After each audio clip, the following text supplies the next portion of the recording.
¿Les parece si empezamos la clase de estadística? Ahora sí.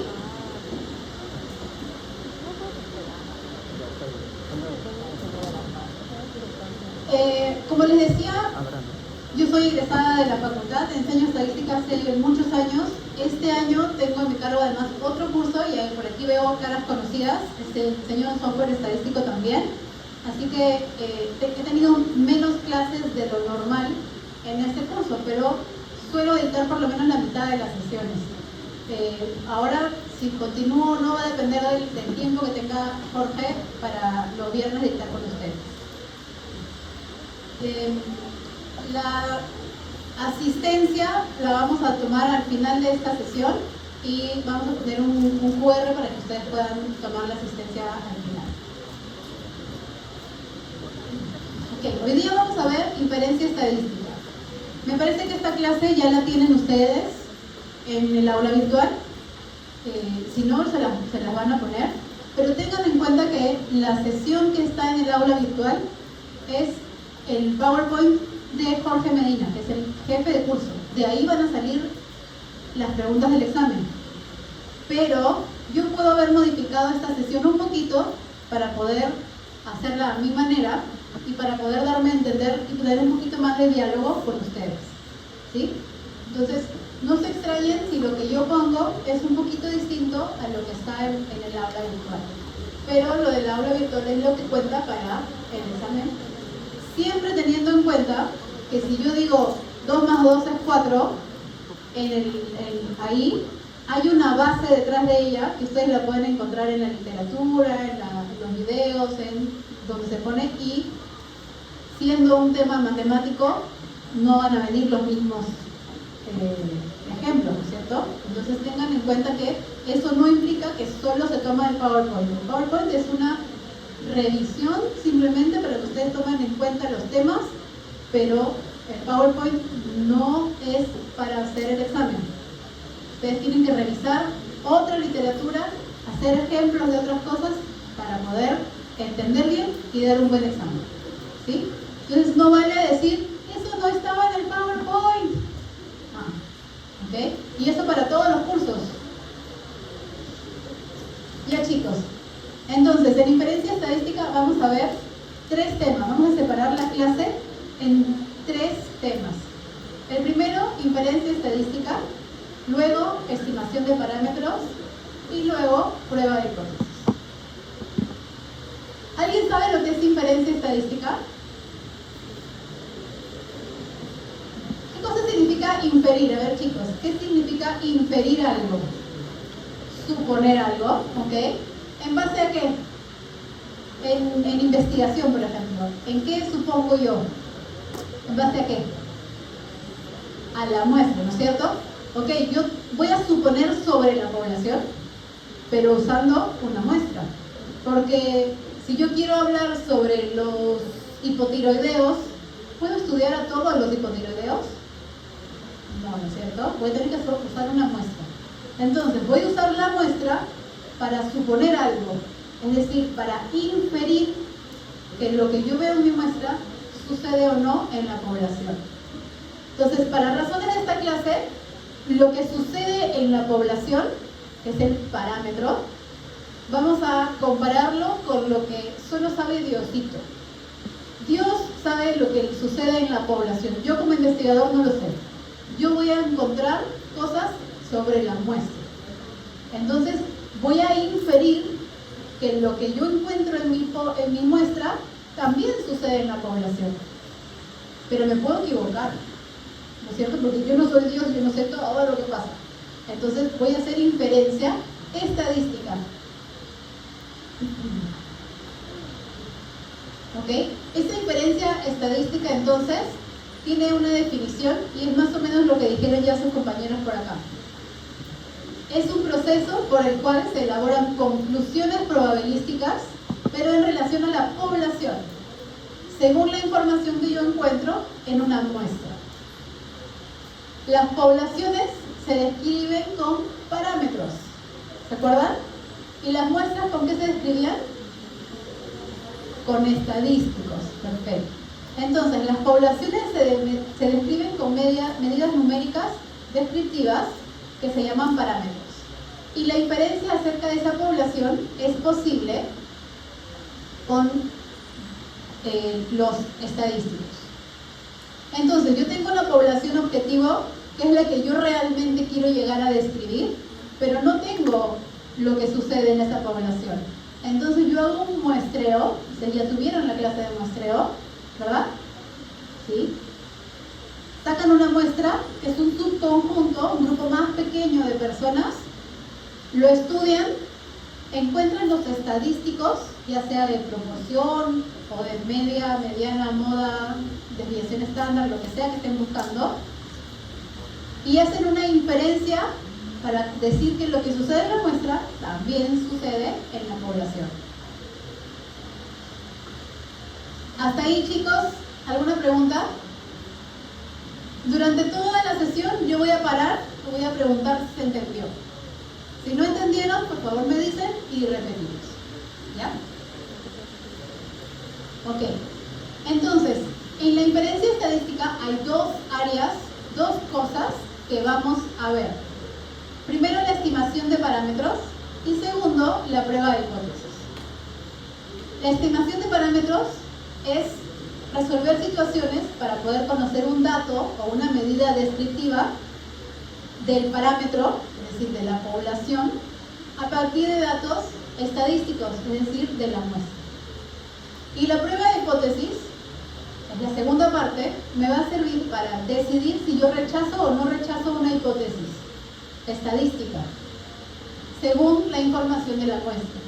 ¿Qué pasa? Yo como investigador voy a tener que plantear hipótesis, porque yo no sé lo que sucede en la población. Voy a estudiar un grupito pequeño de personas, voy a plantear una hipótesis y con lo que sucede en la muestra voy a decidir si eso también sucede en la población o no. ¿Y cómo hago esa decisión? Planteo una hipótesis y decido si rechazo o no esa hipótesis. Esa es la prueba de hipótesis de la que estamos hablando.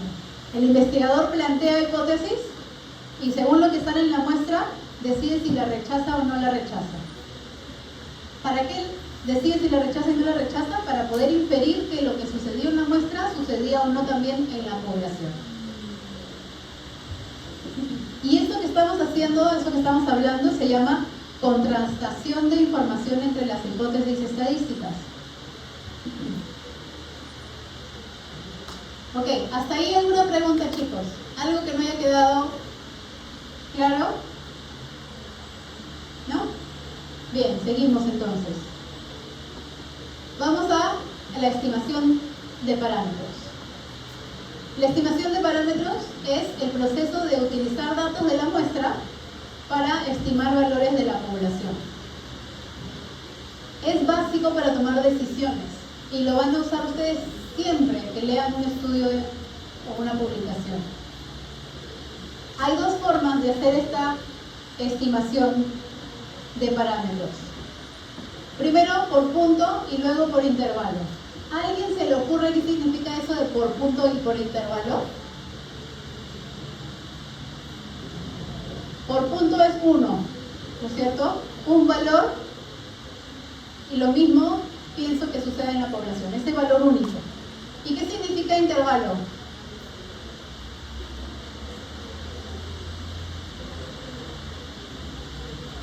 Hay una cantidad mayor de valores. Ese intervalo es un rango de valores.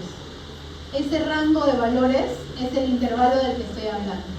Entonces, si yo tengo un estudio sobre la talla de las personas y encuentro que el promedio de la talla de las personas es 1,70 m, ese es un valor único. Si yo hago una estimación por punto, una estimación puntual, voy a inferir que lo mismo sucede en la población. Entonces voy a decir, la población también tiene un promedio de talla de 1,70 m. ¿Okay? Eso es estimación por punto. Si yo hago una estimación por intervalo, voy a decir, saqué en la muestra 1,70 m de promedio, pero yo sé que me puedo equivocar. Para equivocarme menos, voy a sacar un límite inferior y un límite superior. Voy a decir, el promedio en la población es de 165 centímetros a 175 centímetros. Entonces hay un rango de valores posibles donde puede encontrarse el promedio de tallas de la población. ¿Dónde habrá más posibilidad de error? ¿En estimación por punto o en estimación por intervalo? En estimación por punto hay más posibilidad de error porque hay un solo valor. En cambio en el otro es un rango. ¿Y cómo creen ustedes que puedo hacer para disminuir el error en ese rango? ¿Aumentar la cantidad de puntos? ¿Cómo? Aumentar la cantidad de la muestra, perfecto. Pero si yo quiero disminuir mi error, tengo que tener una muestra más grande. Además, tengo que asegurarme que la muestra está bien tomada, ¿no es cierto? En la clase anterior decíamos, ¿qué pasa si yo quiero sacar el promedio de salarios de una industria farmacéutica? Y esta es una industria, una empresa que es multinacional, pero yo trabajo en Lima. Y entonces voy a sacar mi muestra de las, no sé, 15.000 personas que trabajan en esta industria farmacéutica, en esta empresa farmacéutica. Voy a sacar 1.000 personas, pero todas esas 1.000 personas son peruanas. ¿Qué va a pasar con mi salario? Las personas en Perú ganan igual que las personas en Europa o en Estados Unidos. Nosotros ganamos en soles, ellos ganan en euros, en dólares, y por lo tanto probablemente todos los salarios de ellos sean mucho mayores que nuestros salarios acá en Perú.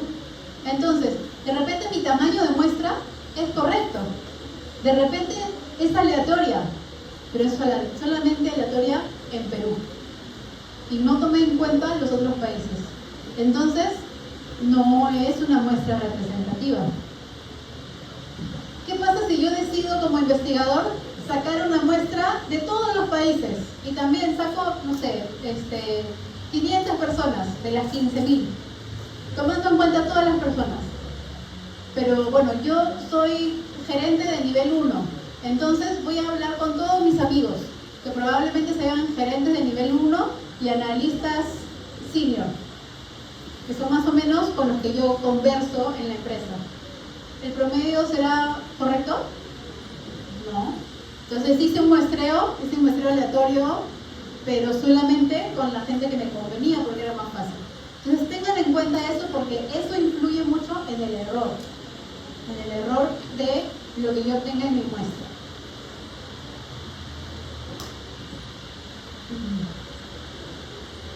Ok, entonces la estimación de parámetro puede adoptar un solo punto o un intervalo.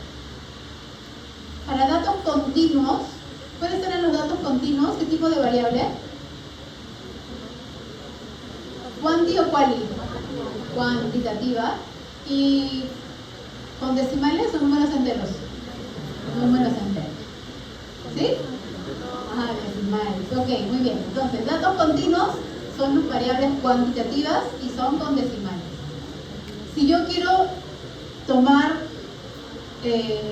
o describir datos continuos para la población, voy a tener el promedio de la población. La varianza de la población es una medida de dispersión, la desviación de la población, y esa fórmula al final es el error estándar de la población.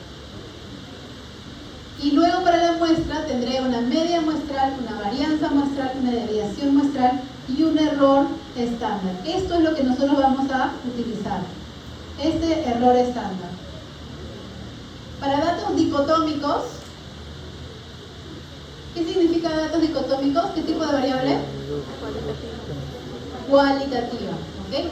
Entonces, datos cualitativos que tienen dicotómicos quiere decir solo dos posibilidades de respuesta, ¿no es cierto? Entonces, ¿está enfermo con hipertensión arterial o no está enfermo con hipertensión arterial? ¿Y qué pasa si yo tengo una variable cualitativa de procedencia, ciudad de procedencia? ¿Cómo la vuelvo dicotómica? Un lugar específico. ¿Cómo? Lima y provincia. Eso puede ser. Entonces yo voy a tener posibilidades, pero tengan en cuenta que yo quiero trabajar con variables cualitativas, con datos dicotómicos. ¿Por qué con datos dicotómicos? Porque yo voy a hacer una proporción. Voy a dar mis resultados con porcentajes. ¿Sí? En su tarea de la semana pasada me han estado preguntando, tenían que sacar un muestreo sistemático, ¿no es cierto? Y luego tenían que decir cuál era la proporción de esa muestra. ¿Qué implica? Que ustedes tienen que sacar el valor de cada una de las personas muestreadas y tienen que decir quiénes tienen la enfermedad y quiénes no tienen la enfermedad. Y tienen que sacar un porcentaje. Un porcentaje de cuántas personas tienen esa enfermedad. De acuerdo a esa muestra que ustedes han sacado. ¿Sí? Entonces, eso es un dato dicotómico. Para la población es una P mayúscula y para la muestra es una proporción muestral, es una P minúscula. Entonces habíamos dicho que había dos tipos de estimación. La estimación por punto del parámetro. Simplemente agarro lo que salió en la muestra y directamente digo que eso mismo sucede en la población. Entonces el mismo valor de la muestra, tengo 100 personas profesionales de una compañía y veo el salario anual de estas personas, el promedio de mi muestra, $7,750, digo que lo mismo sucede en la población. El promedio anual de la población es de 7,750. Entonces digo lo mismo. Lo mismo que sucede en la muestra, sucede en la población. ¿Sí? ¿Se entendió entonces el tipo de estimación por punto? Ok. Pero usualmente en estadística o en medicina sobre todo, yo no hago una estimación por punto. Yo suelo hacer una estimación por intervalo, porque así disminuyo la probabilidad de error. Entonces, ¿qué significa estimación por intervalo? Voy a determinar con un estimador dos valores para generar un rango de valores. Ese rango de valores, así como el rango de amplitud en los datos, son dos valores, un límite inferior y un límite superior. Y va a tener al medio exacto el valor de la muestra. Estos extremos, superior e inferior, de un intervalo de confianza se llaman límites de confianza superior, límite de confianza inferior.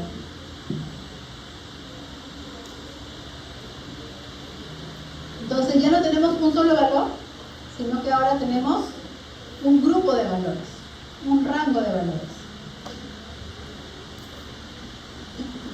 Entonces, la amplitud del intervalo de confianza está basada en dos cosas. Tengo que tener en cuenta dos cosas. El error estándar de ese valor y el grado de confianza que queremos asociar con ese intervalo. Entonces, yo tengo una muestra, tengo un valor de error estándar y yo voy a interpretar ese intervalo, ese rango de valores, como un intervalo que puede ser al 95%, también puede ser al 90% o al 99%. ¿Qué les dijeron antes? Si no me dicen nada, ¿qué nivel de confianza utilizo? 95%. Entonces, para un nivel de confianza del 95%, tengo un valor de Z asociado que es 1.96. Eso tienen que acordárselo siempre.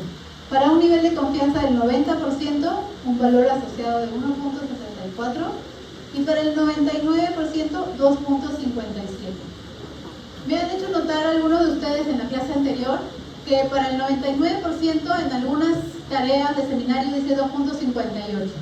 ¿Okay? Para la teoría vamos a tomar 2.57, que es lo que está aquí en el PowerPoint. Si hubiera alguna modificación, se las hacemos saber. ¿Sí? Ok, ¿y por qué puede haber esta medio confusión entre 2.57 y 2.58? Porque ese valor es un valor de Z que no es un valor que tiene solo dos decimales, tiene un montón de decimales. ¿Ok? ¿ok? Pero recuerden que para probabilidades no se redondea, ¿ok?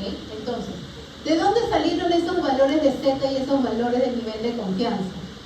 Para un nivel de confianza del 99%, si yo tengo mi curva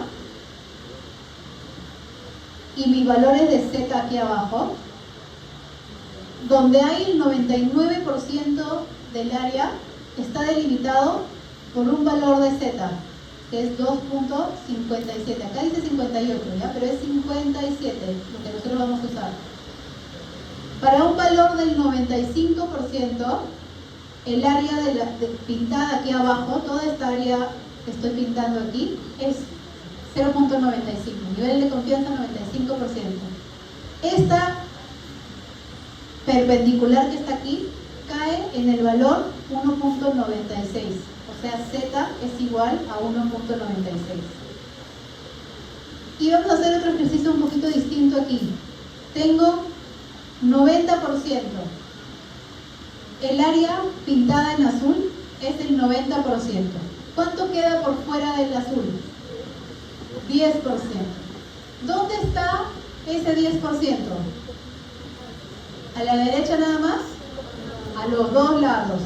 Aquí y aquí.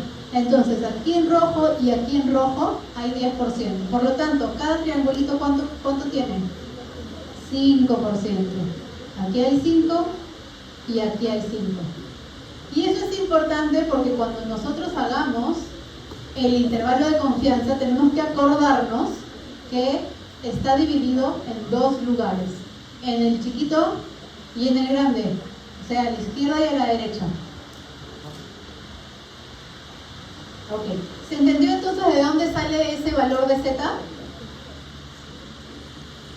Ok, entonces de nuevo, ahí están los valores del nivel de confianza, es el porcentaje que está aquí arriba, y el valor de Z es la segunda fila. Imaginemos que tomamos una muestra para estimar el peso promedio de los estudiantes. Un intervalo de confianza del 95% significa que si yo tomara muchas muestras, imagínense que toma 100 muestras y calculamos el intervalo de confianza cada vez, es decir, tengo 100 rangos posibles, aproximadamente en el 95% de esos rangos, es decir, de 100, en el 95 de esos rangos estará el peso promedio real.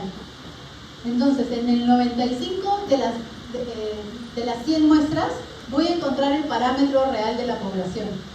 En 5 de esas 100 muestras, el parámetro no va a estar dentro del rango que yo ponga ahí.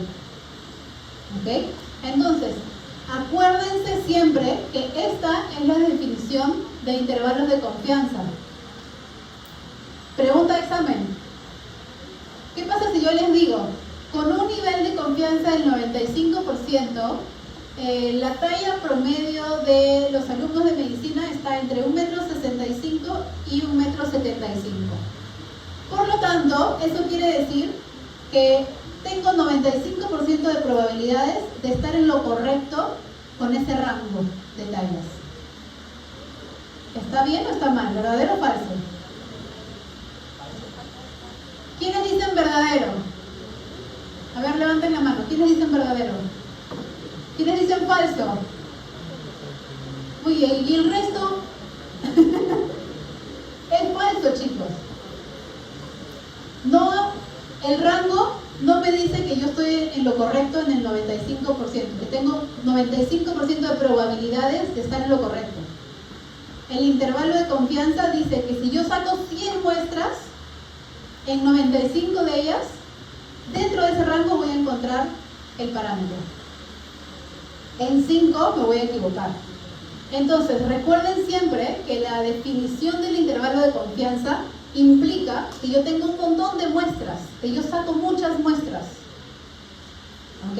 Y si yo pido 99% de nivel de confianza, significará que yo tengo 100 muestras y en 99 de ellas estoy en lo correcto. El parámetro está dentro del rango. Pero en una va a salir equivocado. ¿Ok? Entonces, el intervalo de confianza, su definición implica hacer varias muestras. No implica el porcentaje de probabilidad en una sola muestra. ¿Ok? Ojo que eso es pregunta de examen. ¿Se entendió por allá? ¿Sí? Ok, chicos. Entonces vamos a hacer un ejemplo. Vamos a hacer el intervalo de confianza para la media en muestras grandes. ¿Qué cosa es muestra grande? ¿Más de cuánto? N más de 30. N más de 30 es una muestra grande. Los valores de los límites inferior y superior se encuentran aplicando esta fórmula. Tengo el promedio y le sumo o le resto una cosa. Eso que le sumo o le resto es el error estándar. ¿Ok? Entonces, como les decía, mi muestra salió 170 centímetros. Esa es estimación puntual. Pero yo no quiero la estimación puntual, yo quiero un rango de valores. Entonces, tengo que dar un poquito menos de 1,70 m y un poquito más de 1,70 m. ¿Cómo decido hasta dónde me voy en límite superior y límite inferior? Entonces, voy a utilizar la sumar para el límite superior y restar para el límite inferior al promedio que yo saqué de mi muestra. Y eso me va a dar entonces dos valores, ese rango que yo estaba encontrando. Entonces, un ejemplo. Quiero sacar la talla promedio de los alumnos de la facultad. Hago un muestreo aleatorio y saco 36 alumnos. Y de ellos encuentro que hay 170 centímetros de promedio y 20 centímetros de desviación estándar. Por lo tanto, la estatura promedio de los estudiantes de la facultad va a tener que estar entre dos valores. ¿Pero cómo saco esos dos valores?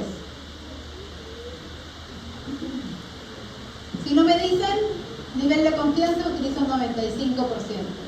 Ese 95% me va a dar un valor de Z de 1.96 y por lo tanto reemplazo en esta fórmula mi 170, que es el promedio, menos para el límite inferior el 1.96, que era el Z, y 20, porque es la desviación estándar, sobre raíz cuadrada de 36. ¿Ok? Entonces eso me sale 136.5 a 1.76.5. Y así lo van a ver ustedes en las publicaciones.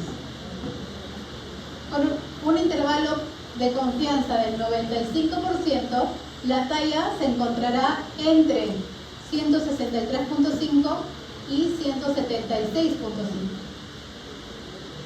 ¿Ok? Entonces, ese es el intervalo de confianza. Así lo van a encontrar ustedes en las publicaciones.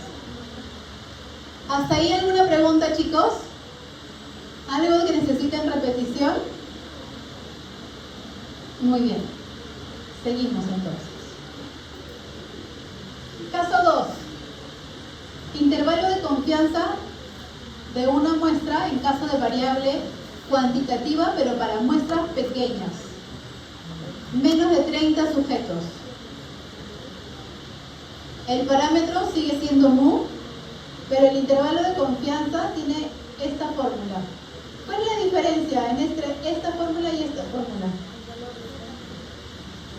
¿Dónde está la diferencia entre las fórmulas? La Z. Ya no hay Z ahora. Ahora hay T. ¿Por qué hay T? Porque la curva Z es una curva normal estandarizada. Es para una muestra muy grande, para un tamaño grande de población. Pero cuando yo tengo una muestra pequeñita, es una aproximación a la curva Z. ¿Cómo es esa aproximación? Tengo una curva más pesada acá, más chata y más pesada acá.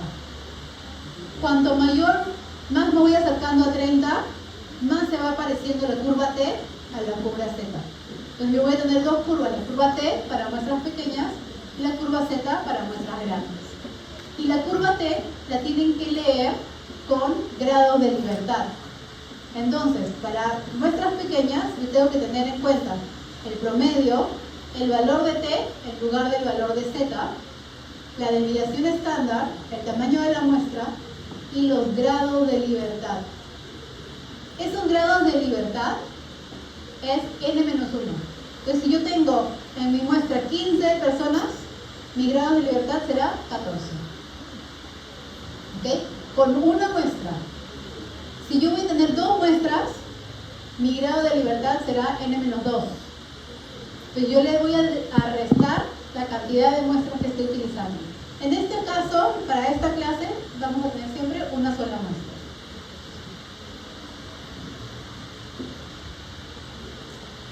Ok, entonces tenemos un ejemplo. Quiero estimar el peso promedio de personas con hipotiroidismo. En una muestra de 30 pacientes, encontré que esos 30 pacientes tenían un promedio de 71 kilos con 5 kilos de desviación estándar. Utilizo esta fórmula y me va a salir esto. Ojo que este T es 2.045. ¿Ok? Entonces reemplazo en esta fórmula para el límite inferior resto, para el límite superior sumo, y me van a salir estos valores: 69.133 y 72.867. Mi intervalo de confianza al 95% estará entre 69.133 y 72.867. Así lo voy a definir yo para este ejemplo. Entonces, ¿qué significa? Que si yo saco 100 muestras, 95 de ellas tendrán un intervalo correcto, un intervalo que de verdad tiene el parámetro ahí al medio.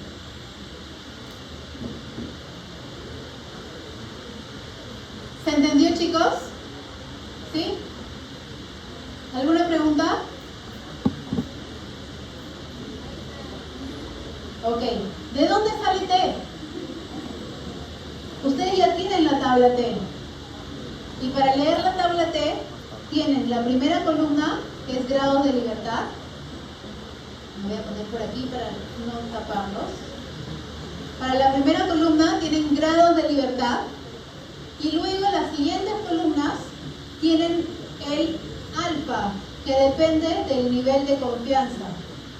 Entonces, si yo había dicho que el nivel de confianza que teníamos que usar era del 95%, ¿qué cosa es el alfa? 1 menos 95%, que sale 0.05, ¿no es cierto? Aquí está, 0.05. Y 0.05 está aquí, esta columna.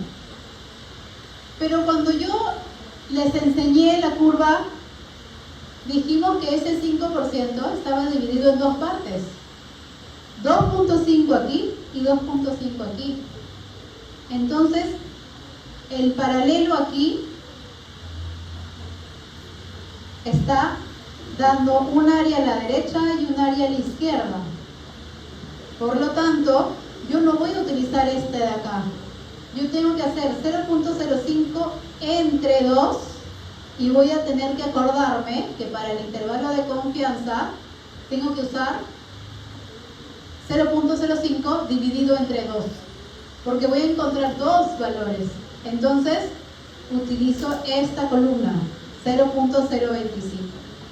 ¿Y cómo decido cuál de los valores usar? Porque eran, ¿cuántas personas? 30. Entonces, el grado de libertad, 29. Este es el valor. De ahí sale el T. Entonces, si yo tengo una muestra más pequeñita, si yo tengo una muestra de 6 personas, el grado de libertad será 5. Y mi T será 2.5706. ¿Ok? Si yo multiplico 2.5706 por el resto de la fórmula de error versus multiplicar 2.045 por el resto de la fórmula, ¿qué rango va a ser más grande? ¿El rango con 5 grados de libertad o el rango que me salió con 29 grados de libertad? ¿Qué rango es más grande? Acuérdense de la fórmula. Yo voy a multiplicar por t y le voy a sumar y le voy a restar un valor. Si t es más grande, voy a sumar un número más grande y voy a restar un número más grande. Entonces, si t es más grande, mi rango va a ser mayor. ¿Sí? Entonces quiere decir que mi valor de parámetro va a estar metido ahí, pero es un rango bastante más grande. Entonces, ¿cómo hago para disminuir ese error? Aumento el tamaño de muestra. Lo que ustedes me dijeron antes. Ustedes me dijeron, ¿cómo disminuyo el error? Aumento la muestra. Ahí está. Lo acaban de comprobar. Con mayor muestra tengo un rango más pequeñito para encontrar al parámetro. Entonces puedo interpretar. Con un 95% de nivel de confianza, el promedio de peso de los hipotiroideos de la población se encuentra entre 69 y 72 kilos. Y lo van a definir así. Así lo van a encontrar escrito en las publicaciones. ¿Hasta ahí alguna pregunta, chicos? ¿No? Ok. Tercer caso. Intervalo de confianza de una muestra en variable cualitativa. En variable cualitativa lo que ustedes van a encontrar son proporciones, porcentajes. Entonces, como lo de la tarea, les dijeron, ¿tienen parasitosis o no tienen parasitosis? Y tenían que encontrar de las 20 personas, ¿cuántos tenían parasitosis? 1%, 20%, 15%, no sé, es un porcentaje de ¿tiene o no tiene la enfermedad? Entonces, los valores del límite inferior y superior se encuentran con esta fórmula, donde esto que yo sumo o resto es el error estándar. ¿Sí? ¿Ok? Y entonces recuerden que yo tengo un parámetro y el intervalo de confianza que va a ubicar un rango de valores con un número límite inferior y un límite superior. Y aquí voy a utilizar el valor de Z según el nivel de confianza que yo decida como investigador. Entonces, se tiene interés en estimar la proporción de niños desnutridos menores de 5 años en una comunidad. Tomo una muestra de 100 niños de 5 años y veo que 45 de ellos están desnutridos. Entonces, si yo hago una estimación puntual, voy a decir que hay 45% de desnutrición en esa población. Pero yo no quiero hacer una estimación puntual. Es mejor siempre hacer una estimación por intervalo. Y por lo tanto, voy a tomar el valor de 45 o 45% y le voy a sumar y restar el error estándar. Este error estándar lo encuentro así.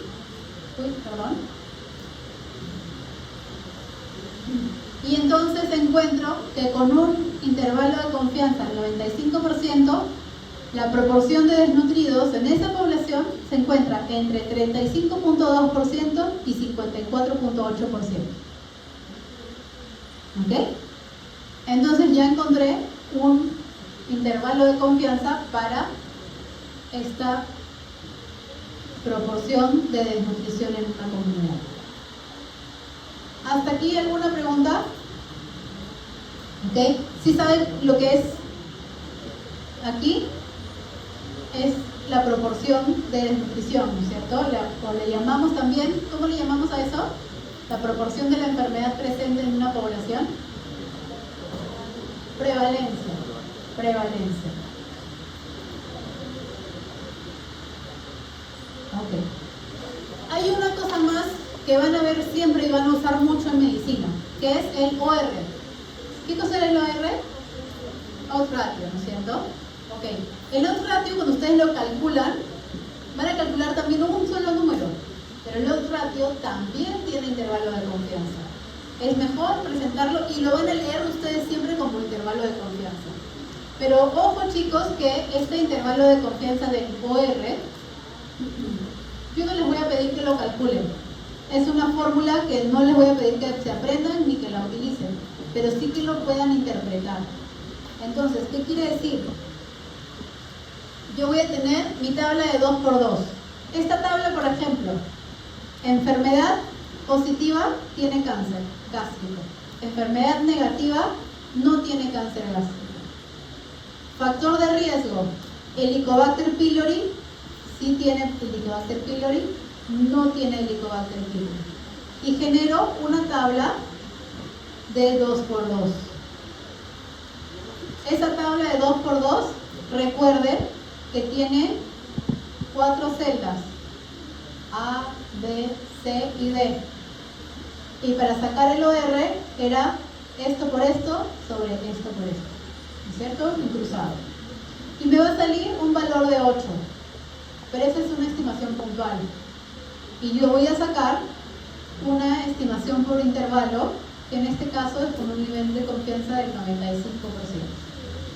Entonces, ¿qué decíamos? Cuando sacábamos el OR, pues nosotros decíamos que si me sale 1, ¿qué sucede? Si me sale OR igual a 1, no hay relación.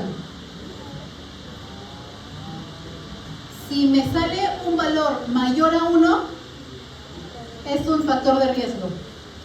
Y digo, si me sale un valor menor a 1, es un factor protector. Pero cuando yo hago estudios, nunca me va a salir un OR igual a 1. Es imposible, sería mucha coincidencia que me salga un valor de OR igual a 1.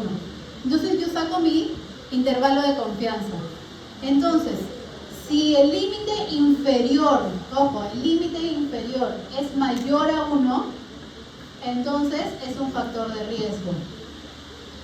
Si el límite superior es menor a 1, entonces es un factor de protección. Si en cualquier lugar del intervalo está incluido el 1, entonces no hay asociación. ¿Sí? Entonces, esta es la tabla básica de 2 por 2 con la que ustedes trabajan. El predictor, que le llamamos factor de riesgo, y la enfermedad, que es el outcome. ¿Sí? Y recordemos A, B, C y D. ¿Alguna pregunta hasta ahí, chicos? ¿Sí? Entonces, yo puedo tener, imagínense que yo tengo un intervalo donde el límite inferior es 2 y el límite superior es 5. El límite inferior es mayor a 1, ¿no es cierto? Entonces, si me sale esto, es factor de riesgo. Si el límite superior es menor a 1, es decir, si me sale de 0.4 a 0.9, el límite superior es menor a 1, entonces es un factor de protección. Y si me sale un valor en el que el rango es de 0.8 a 1.2, dentro de ese rango está el 1, entonces no hay asociación. Claro, porque está al medio, el 1 está al medio de 0.8 y de 1.2. Entonces no importa en qué lugar del rango está el 1, entonces no hay asociación. Entonces es una forma más, entre comillas, verídica de decidir si es factor de riesgo o no. ¿Ok? Y recuerden entonces, para OR, el intervalo de confianza, yo no les voy a pedir que lo calculen. pero sí que lo sepan interpretar. Ok.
Ok, chicos, entonces, si no hay más preguntas, pasamos a la última parte de la clase, que es prueba de hipótesis. En prueba de hipótesis, entonces, ¿cómo la definimos? Es una técnica estadística que utilizamos para decidir si rechazamos o no rechazamos una hipótesis. ¿Y cómo decidimos si la rechazamos o no? En base a la muestra, en base a la información que nos da la muestra. También le decimos dosimasia de hipótesis o contraste de hipótesis. Entonces, cuando ustedes lean sobre este tema, que estoy segura que van a leer, ¿no es cierto? Porque el examen viene también de las lecturas, ¿no? Entonces, le van a poder encontrar como dosimasia de hipótesis o contraste de hipótesis. Entonces, ¿qué cosa es una hipótesis estadística? Es una afirmación que construye el investigador cuando está haciendo el diseño de su estudio. Y construye dos hipótesis. Construye una cosa que se llama hipótesis alterna, que es lo que el investigador quiere que suceda, y construye una hipótesis contraria a la hipótesis alterna, que se llama hipótesis nula. ¿Sí? Cuando yo estoy haciendo una investigación, un diseño de estudio, o cuando estoy haciendo un problema en estadística, prefiero siempre construir primero la hipótesis alterna, porque usualmente es lo que, mejor dicho, porque la hipótesis alterna es lo que quiere que pase el investigador. Y usualmente eso está en el enunciado de mi pregunta del examen.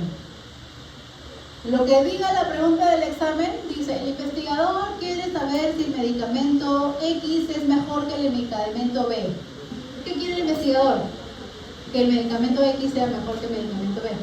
Eso lo uso para plantear mi hipótesis alterna. ¿Ok? Y la hipótesis nula es la contraria. Entonces, la hipótesis alterna, empezamos por ahí, son todas las alternativas o suposiciones para contrastar la hipótesis nula. Recordemos que cuando hablamos de probabilidades, todas las probabilidades en ese escenario tienen que sumar 1. Es el 100%. No puede haber algo por fuera. Todas las probabilidades no pueden sumar 90%. Todas las probabilidades tienen que sumar 100%.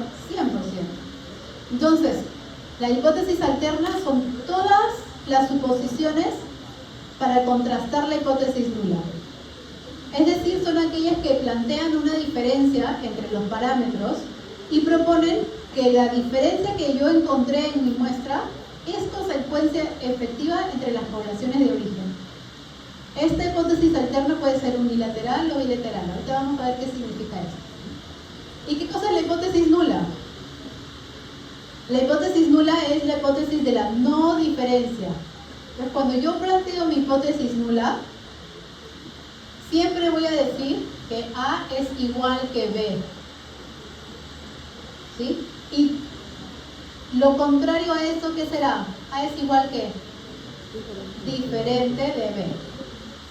Ahí está. Esa es una hipótesis nula y la otra es la hipótesis alterna. Nula contiene la igualdad, alterna lo contrario de la nula. ¿Ok? Pero ¿qué significa que sea unilateral o bilateral? yo puedo plantear entonces aquí una hipótesis alterna de esta forma. A es mayor que B. ¿Cuál será la hipótesis nula? A es igual, ¿A es qué? Menor que B, dicen por acá. ¿Pero qué falta? Falta el igual. ¿No es cierto? Porque recordemos que la hipótesis nula siempre tiene la igualdad y que no puede haber ninguna posibilidad por fuera de las dos hipótesis que están planteadas. Entonces, esta de aquí, que estoy planteando aquí, es, ¿qué creen? ¿Unilateral o bilateral?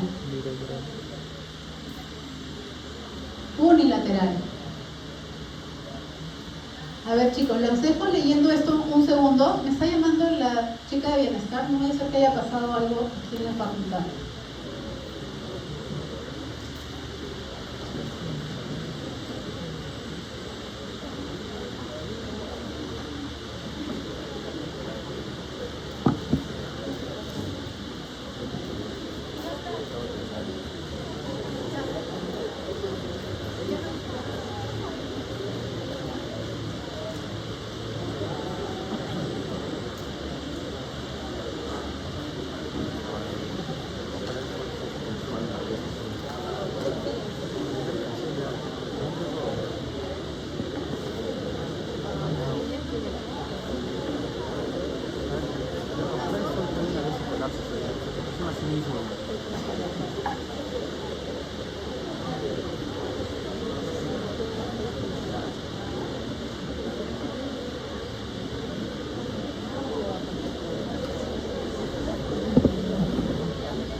Perdón, chicos, pero la última vez que pasó que la chica de bienestar me llamaba era porque había una alumna convulsionando en anatomía, así que ya no me puedo quedar sin contestar. A ver, pongo un ejemplo. Una investigación, por si acaso no ha pasado nada, era otra cosa, perdón por dejarlos así. Un investigador pretende estudiar en forma comparativa la eficacia de dos tratamientos, el tratamiento A y el tratamiento B. Y para determinar cuál es mejor, plantea esta hipótesis nula. Mu de A menos mu de B es igual a 0. Esto es lo mismo que decir que el promedio de efecto en el A es igual que el promedio del efecto en el B. ¿Ok? Entonces, ¿cuál será? La hipótesis nula, ¿no es cierto? Porque es igual. ¿Y cuál será la hipótesis alterna de este diseño? La hipótesis alterna dirá que mu de A es diferente de mu de B. ¿Ok? Entonces, ¿esto es unilateral o bilateral? ¿Quiénes dicen bilateral? ¿Quiénes dicen unilateral?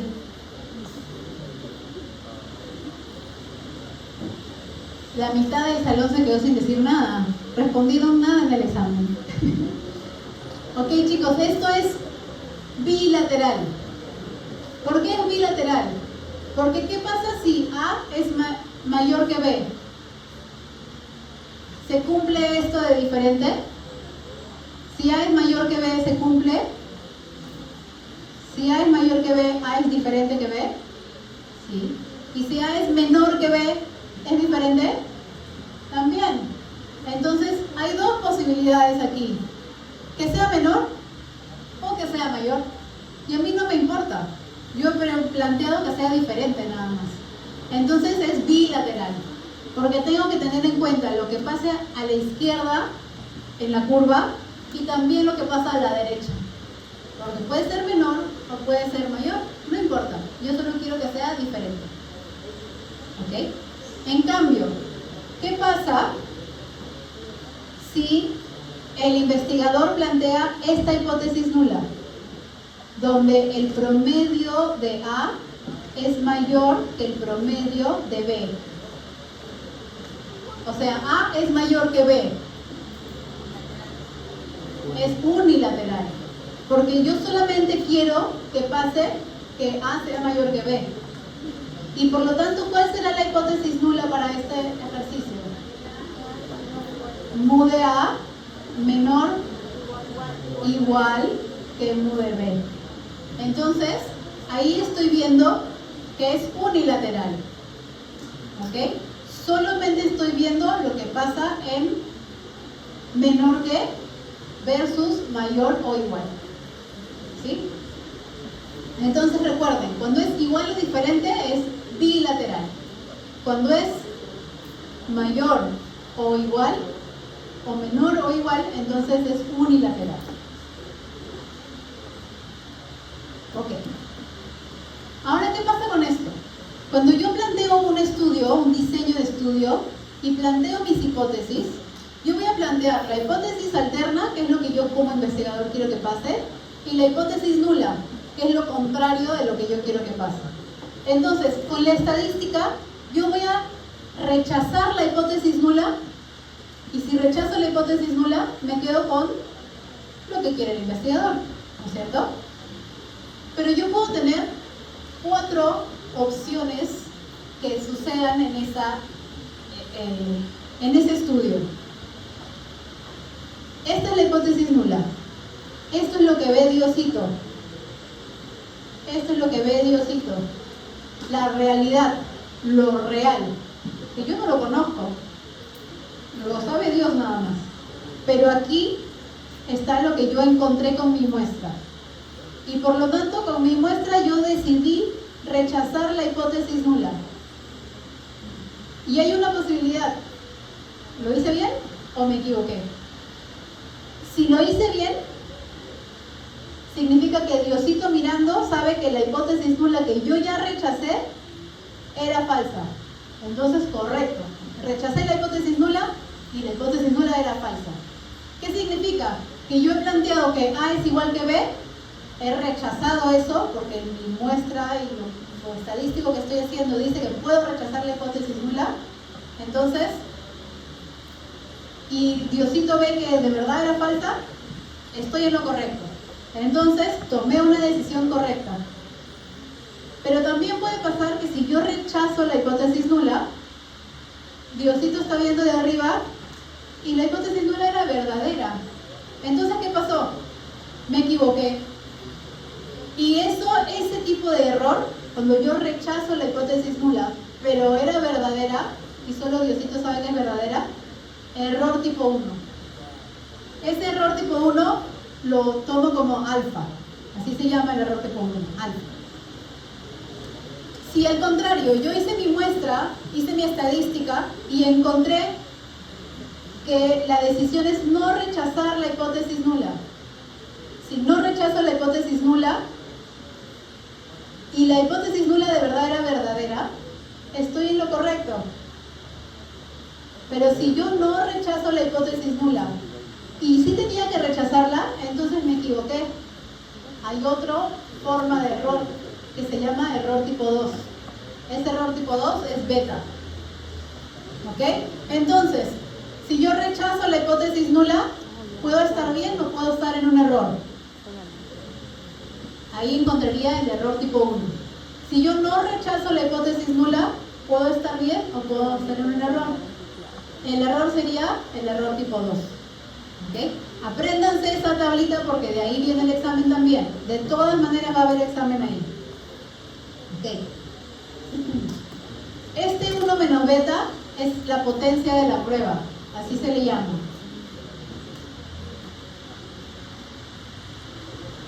¿Okay?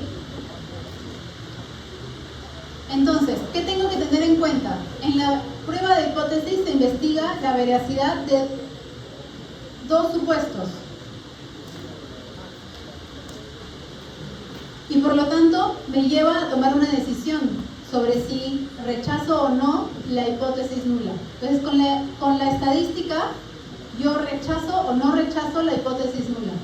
Pero como la hipótesis nula era todo lo contrario de lo que yo como investigador quería, si rechazo la hipótesis nula, me quedo con lo que yo creía como investigador. ¿Okay? Entonces, si tomo la elección acertada, lo voy a determinar en base a estas probabilidades condicionales. ¿Se acuerdan de la clase de probabilidades condicionales que hicieron con Jorge? ¿Qué significaba eso de probabilidad condicional? ¿Qué es alfa? Es la probabilidad de rechazar la hipótesis nula, dado que la hipótesis nula es verdadera. Ese dado que era lo que sucedía primero, ¿no es cierto? ¿Y qué es lo que sucedía primero? Lo que Diosito ve, que yo no conozco. Entonces, dado que la hipótesis nula es verdadera, la probabilidad de yo rechazarla, eso es alfa. La probabilidad de no rechazar la hipótesis nula, dado que la hipótesis nula es verdadera, es 1 menos alfa. Y así van viendo todas estas probabilidades. Y tengan en cuenta que hay otra relación. Alfa y beta son inversamente proporcionales. Si alfa sube, beta baja. ¿Ok? Si alfa sube, la potencia de la prueba baja. Alfa y beta tiene una relación inversamente proporcional. Perdón, la potencia de la prueba también, aquí estoy hablando con un error.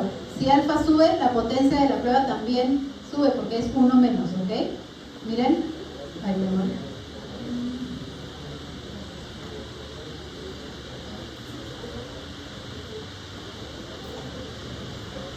La potencia de la prueba es 1 menos beta, ¿ok?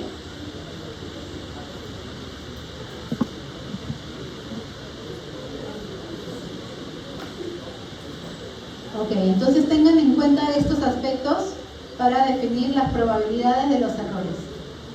Entonces, cuando se toma una decisión estadística, se puede cometer estos dos errores. El alfa, error tipo 1, o el beta, error tipo 2. Para evitarlo, se considera el valor alfa, que yo lo planteo como investigador. Recuerden que esto era la probabilidad de rechazar la hipótesis nula cuando la hipótesis nula era verdadera. Representa la probabilidad de cometer el error tipo 1. Entonces, tengan en cuenta que si ese error alfa, si ese error tipo 1 es muy chiquitito, yo como investigador, el error tipo 1 es muy chiquito, entonces puedo desestimar ese error. Entonces, si yo voy a hacer un estudio y voy a pensar que el error es solamente un 1%, entonces puedo decir, mira, hay tan poquita probabilidad de cometer este error que no lo voy a tomar en cuenta. Entonces, me voy a quedar con mi hipótesis alterna, porque solamente hay 1% de probabilidad de cometer el error tipo 1. ¿Okay? ¿Qué pasa si yo hago un estudio y tengo una probabilidad de error de 50%? Probabilidad de error de 50%, probabilidad de error alfa de 50%.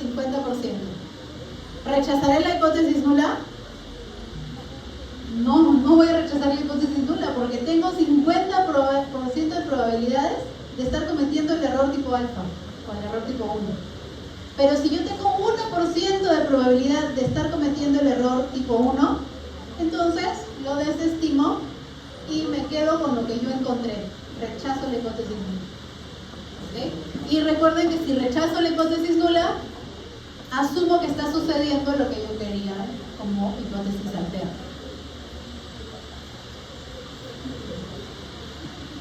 ¿Okay? Y el 1 menos alfa es el nivel de confianza, el grado de confianza. Entonces, si yo tengo un alfa de 0.05 o de 5%, ¿cuál es el nivel de confianza que le corresponde? 95%. Si yo tengo un alfa de 0.01, ¿cuál es el nivel de confianza que le corresponde? 99%. Ok, y ahora sobre beta. Beta era un valor que yo no puedo manejar como investigador. Yo no lo manejo, yo manejo el nivel de confianza que quiero usar. Pero sí puedo calcularlo, porque beta es igual a 4 veces alfa. ¿Ok? Entonces, si a mí me piden encuentra beta, no significa que yo como investigador lo manejo. Yo solamente puedo decidir cuál es el nivel de confianza que pero beta es 4 veces alfa. Entonces lo puedo encontrar. ¿Ok? Y además, tengan en cuenta que 1 menos beta es la potencia de la prueba. Y esa potencia de la prueba usualmente tiene un valor mínimo de 80%. ¿Ok? ¿Por qué? Porque el alfa era 5%. Beta es, por lo tanto, 5 por 4, 20%. Y la potencia de la prueba era 1 menos beta, ¿no es cierto? Entonces 1 menos 20% me queda 80%. ¿Sí? Esas relaciones también se van a tomar en el examen. ¿Ok? ¿Alguna pregunta, chicos? ¿No? Ok. Gracias. Déjenme poner la asistencia.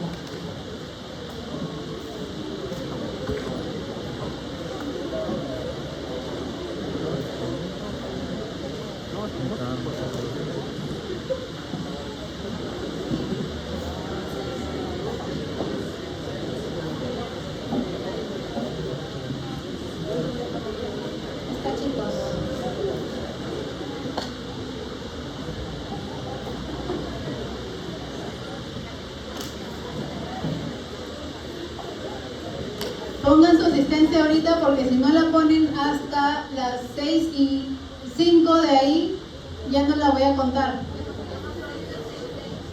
6 y 6 ahí, ok. Sí, que esos están muy retrasados. 6 y 7 de ahí.